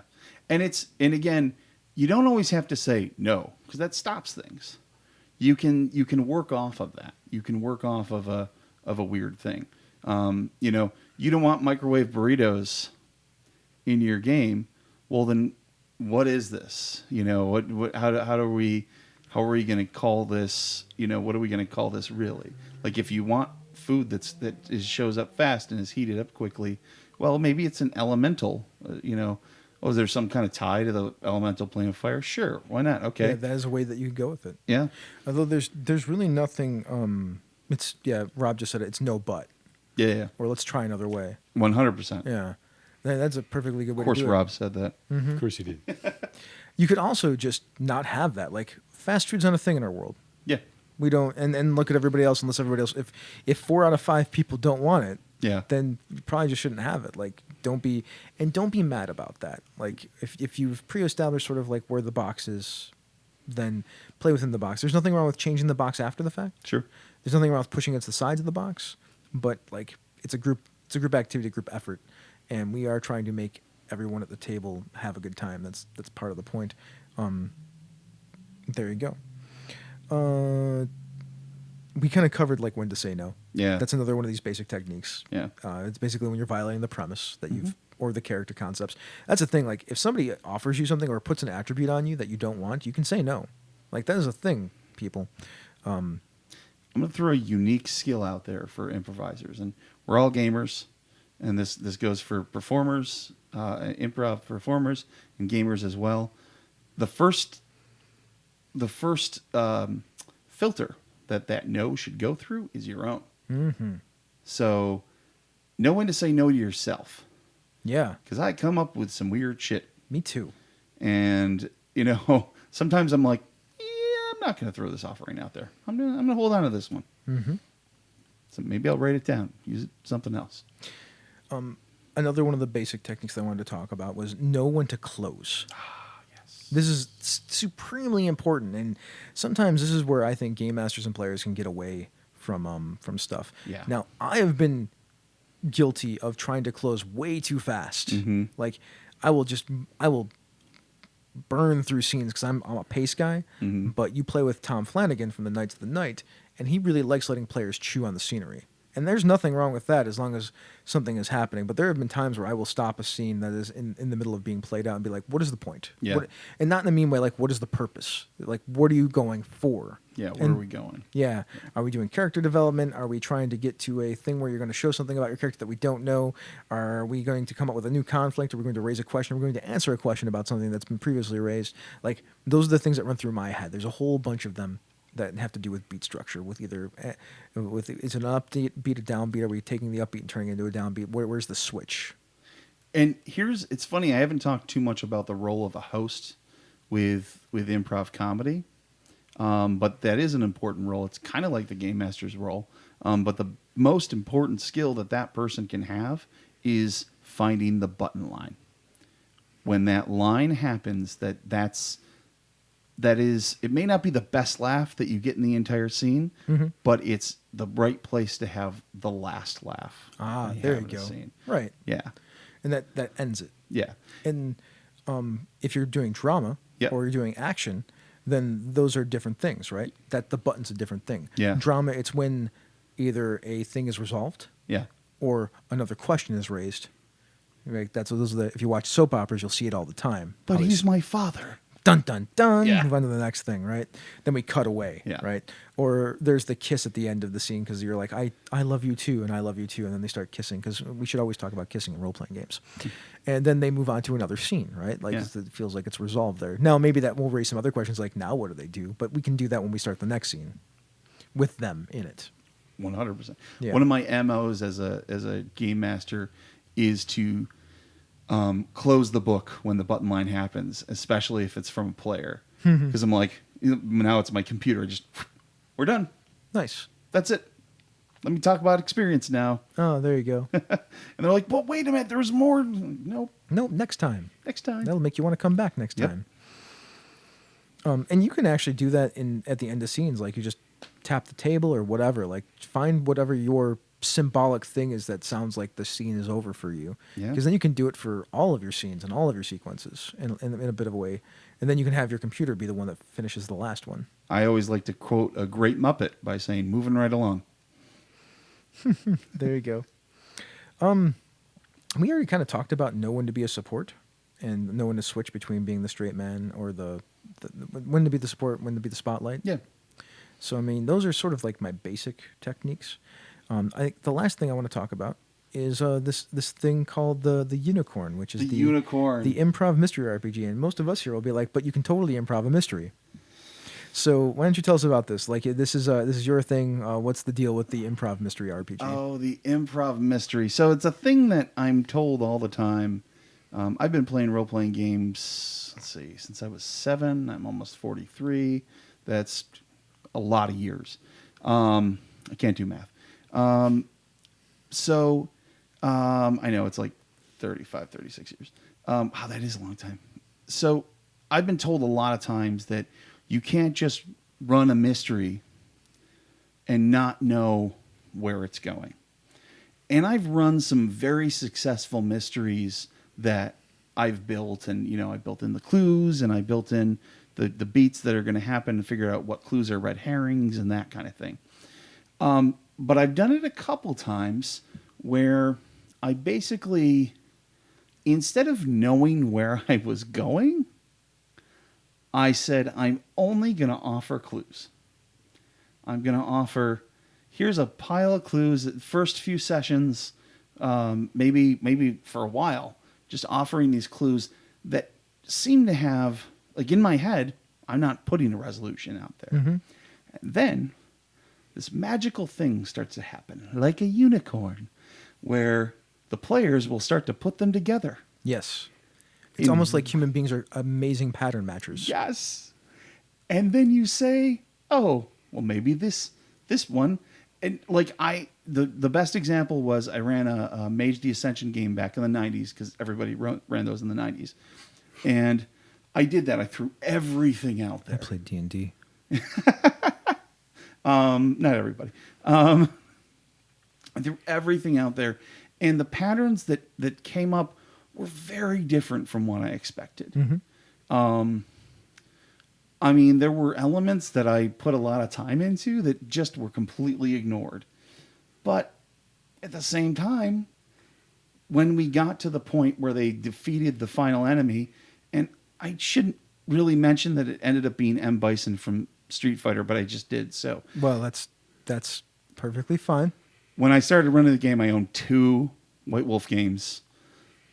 One was Mage. You can guess what the other one was. Vampire the Masquerade. No, Really? Street Fighter. Oh, that was a White Wolf game. Oh, 100%. The heck? I am not aware of that It one. was that either. insane. It was actually kind of fun to play too. It was fun to play skirmishes with it. Anyways, so that's like my only resource for NPCs for my first couple games. Ended up beating Street Fighter, and so in the end they had to kill M. Bison, which set off this whole sequence of events that was related to all these other things. It could have been anybody that they killed, but that's where they decided to go. And to this day, those players will talk about how great that campaign is, and really they built it. So let's talk about that then. Let's talk about what actually happened. So Sure. you establish the world, and then you have the party of people that are in the world. Then you said you had a bunch of elements at random. So those are things like events, suspects, items, organizations. Yeah. Okay. So, and you just gave those out over the course of the first couple of sessions. Yeah, they'd encounter maybe a member of the technomancy, or a couple of them, and then one of them would run away. They were doing mysterious things. Things that would raise questions, basically. Yeah. And you weren't answering a whole lot of questions, or if you answered questions, it would just raise more questions. Exactly. Because that is the mystery structure. Yep. It's always ask a question, answer a question, ask a question, ask a question, ask a question. Try not to ask too many questions without answering at least a couple of questions, because you want your upbeat, downbeat thing for the mystery. So that is by doing that, that's when they start pattern matching, right? 100%. Okay. And then they would put something together. I'm like, I never thought of that. That's brilliant.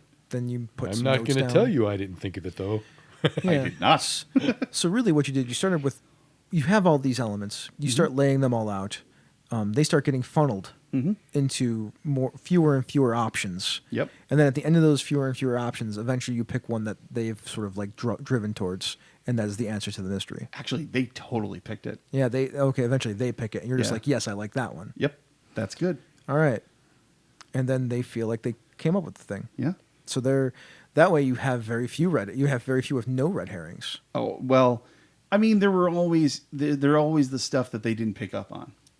Those elements that, I'm trying to think of the terms from Mage. But, maybe like there was a group of evil, corrupted mages that they fought and then just forgot about later on. Like, all right. Now, that whole discussion, like, I actually think there's a couple of games out there that do exactly what we just talked about. Sure. So I'm pretty sure New Orlandia is that. I'm pretty sure New Orlandia is a mystery improv game. Like, that does noir. Okay. I think it does. In fact, I think it's exactly the same kind of, like, we just scripted a way to play that game. Yeah. I'm pretty sure the mechanics of that game do what we just talked about. That sounds amazing. Yeah. I think Lovecraft-esque does a lot of that same stuff, but to simulate a Lovecraft story. Okay. Which with investigators, right? Yeah. But it doesn't necessarily have to be them. I'm not 100% sure about that one. I'm pretty sure that's exactly how New Orlandia works. So for those people out there who are looking for a game that actually does that for them, that doesn't want to just do it the way that we talked about it, just go pick these up. You can see it. Yeah. So that's the unicorn. That is the unicorn. And that's actually the discussion. Yeah. Like we just talked about improv gaming. Fantastic. Sure did. From the point of view of the comedic improv actor and how to apply some of those techniques and ideas to role-playing games. I hope you enjoyed that conversation. I hope when the website's back up, you will message us there or on the G Plus community to let us know how we did. Is there anything in the chat room for life? Yes, actually. Jared Rasher had a couple of comments. He said the screenplay system, specifically High Plains Samurai, lets you rewrite things that affect elements you introduced into the game, and the director, as the scene framer, has a lot more that they can rewrite as they introduce it. Yeah, that's actually a thing that we didn't talk about with the improv, because I imagine in improv you don't get a lot of chance to edit. Nope. There is no editing. Nope. On the bright side is with role-playing games, we can edit all the time. Yeah. If we want to. We Yeah. can be like, we're going to change that didn't really work. Let's just take a second, fix it. So there's a thing that we have the option to do as players that we don't necessarily have the option to do if we're improvising. Yeah. Especially if you're on stage in front of a bunch of people. Oh, yeah, there's no chance of Yeah, that. there's no going back. Yeah. He also said sometimes it's good to let people know, here's my idea. We don't have to do it. I won't be upset. That's a good way to do it also. That makes people more comfortable with saying, let's try something else. Mm-hmm. Yeah, it sounds like the offers in role-playing games are a lot softer than the offers in improv on stage. Definitely. Because it's not necessarily breakneck speed. We can take a second and talk about it if we have to. Yeah. But it's an interesting way to think about it. I like the idea of the offer and the assigning an attribute to something.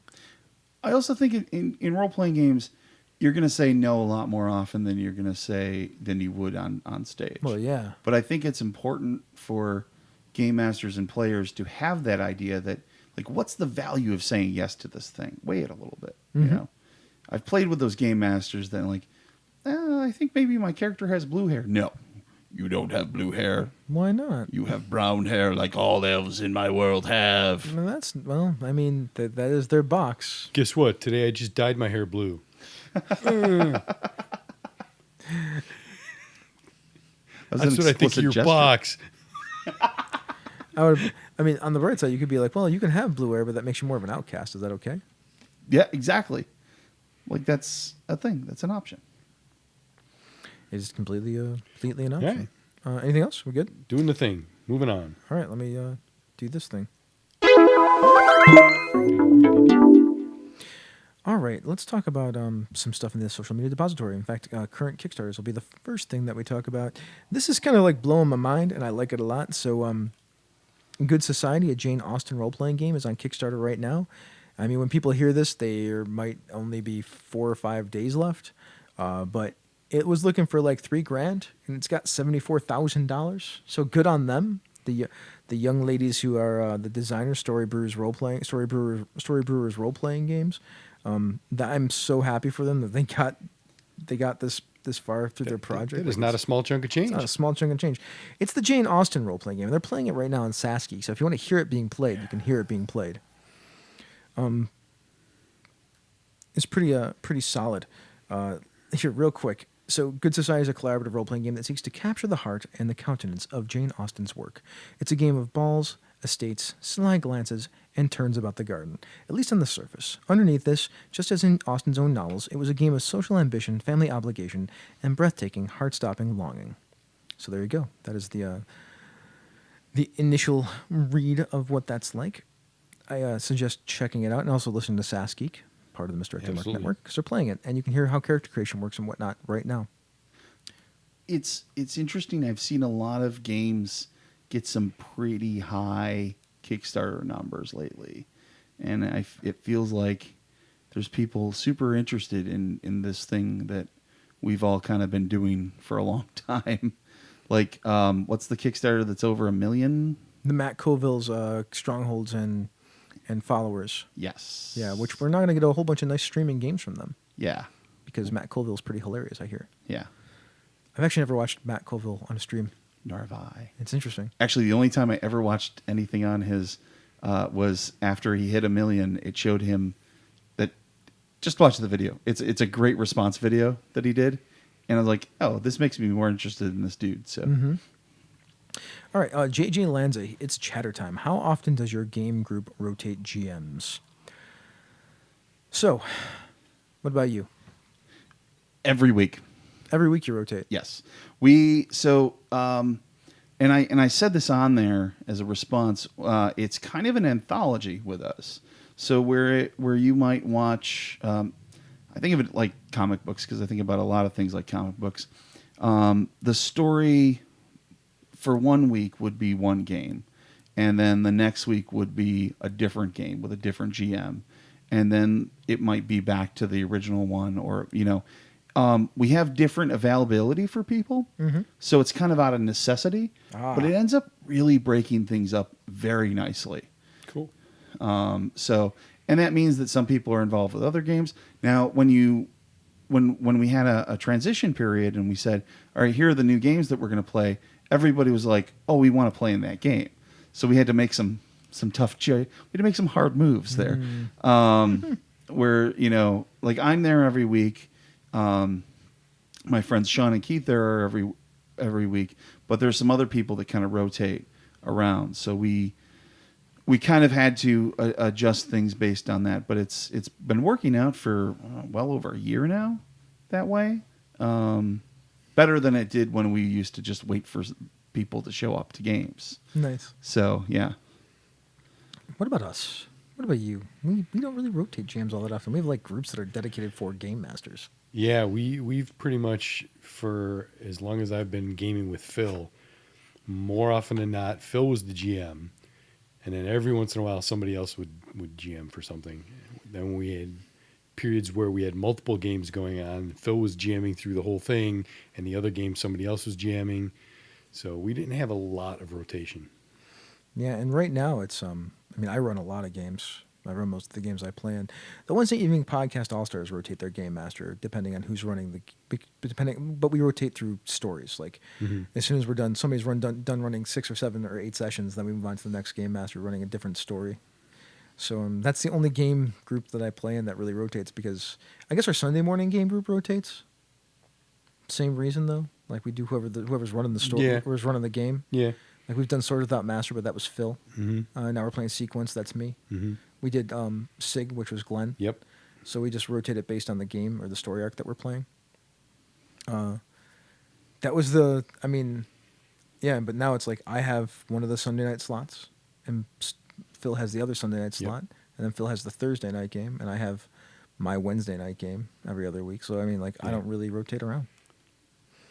And why do I do that? Because I like running games. That's why. Yeah. I also like playing campaigns, and I don't like having breaks that are way too long between like the game that I'm running.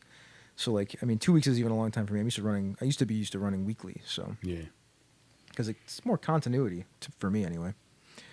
But the reason that we play every other week is it's like the best time to get together, right? Like, I would love to play a weekly game again. I think that'd be fun as hell. Where it's like the same game every week. That would be so different for me. You need something big. Bob, tell me about Grim London. Oh, geez. Grim London, apparently, you put me on the spot, you bugger. It was brought to our attention by Kevin Lovecraft. It's apparently, he found it on Twitter, and it's it's like a campaign resource. It's information about the grim side of London. So if you go to the link, you get a web page which lets you basically bring up a map of London, different sections of London. And there are all these little marks on the map that are hyperlinks. And when you hover over them, it tells you something about what happened in that area. Like I'm hovering over one right now. It says there's a haunting, and it's about the ghost of room 357. And then there's another one over here where it's an oddity. Something happened between December 1909 and December 1910. And then there's one here. Oh, there's prostitution happening with Miss Davenport. And then over here, there's another haunting. And it's tons of links. Uh-huh. And when you click on them, they bring up the it's like a paper. Yeah, like they give you report? like a it's like a wax seal on it. Like a brief little one sheet of something happened. Like this Ancient Order of Druids from December 1780 to December 1781. The Ancient Order of Druids is a fraternal organization founded in London, England in 1781 that still operates to this day. It is the earliest known English group to be founded based upon the iconography of the ancient Druids, who were priest-like figures in Iron Age Celtic paganism. Although there is no fact around the founding of this organization, it is rumored that it began in the King's Arms Tavern just off Oxford Street in the West End of London. It has since grown into a worldwide organization whose aims include social and intellectual intercourse and general philanthropy and benevolence. And the source of this is from a Wikipedia article.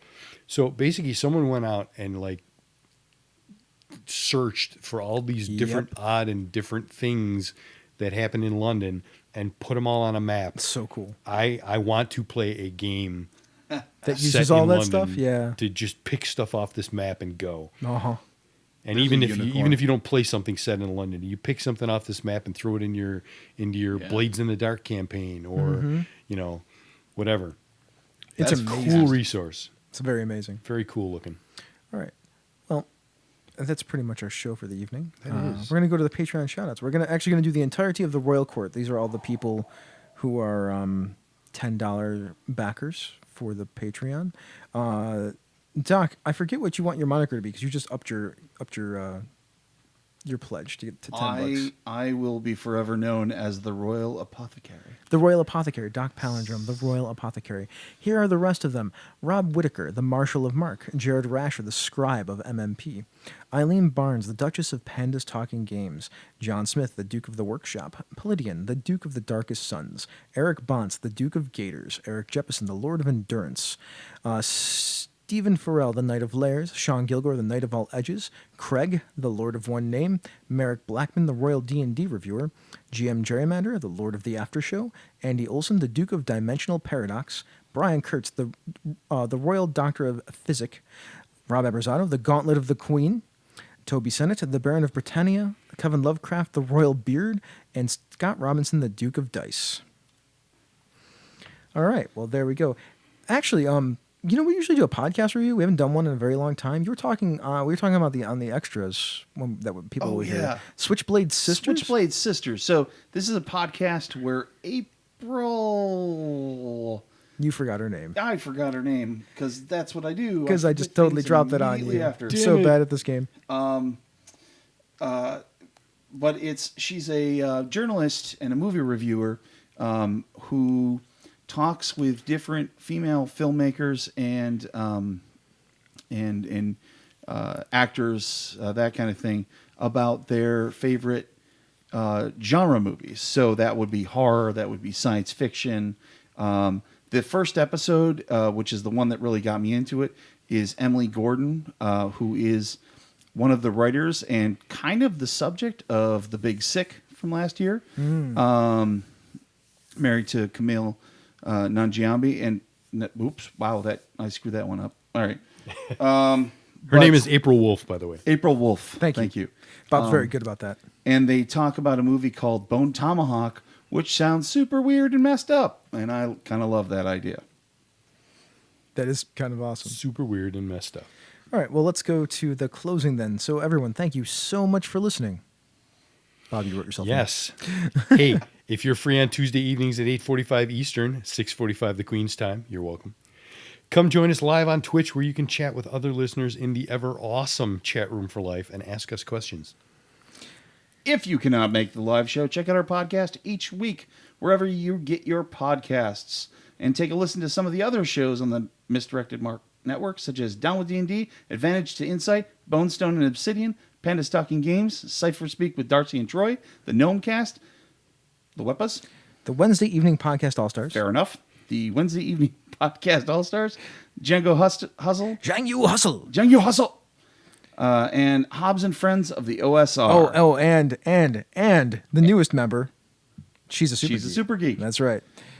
You can and should also check out some of our other brother and sister podcasts.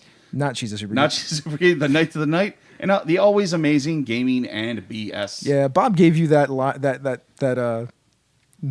part of it, which he probably should have given it to me because it's not up to date. I didn't set that. You didn't? Oh, that was all you, man. Oh man, I didn't. I don't know. I'm proud of myself. It was all you, bro. Wow, I didn't think I did that. I'm bad at this game. That's my fault. I was about to turn over and say, like, you did a really good job there, Bob. Anyways, you should leave us some feedback then. You can reach us directly at Chris@misdirectedmark.com. That's him. Thank you. Phil at misdirectedmark.com. He's not here. Or Bob at misdirectedmark.com. Where can we find you, Doc? You can find me at docpalindrome.com or anywhere your fine Doc Palindromes are sold. You can also go to our Facebook group. You can check us out on Twitter at MisdirectedMark. That's the network Twitter. At the Light 101. That's me. Bob, where are you at? At Robert M. Everson. And Doc? At Doc Palindrome. I wonder why. I could have just guessed that. And don't forget at DNA Phil. And at DNA Phil. Or you could just, find a stage, do a little improvisation, and entertain the center of our community, which is our G+ community. Yeah. If you like what we do here and on the other shows in the Misdirected Mark Network, you can support our Patreon campaign at patreon.com/MMP. Patrons get access to the after show, pre-production show notes, musical parodies, Pandas Talking Game, bonus outtakes, and other special releases. With that, this has been a Misdirected Mark production, which is the media arm of Encoded Designs, and I will say a mic drop. Way out.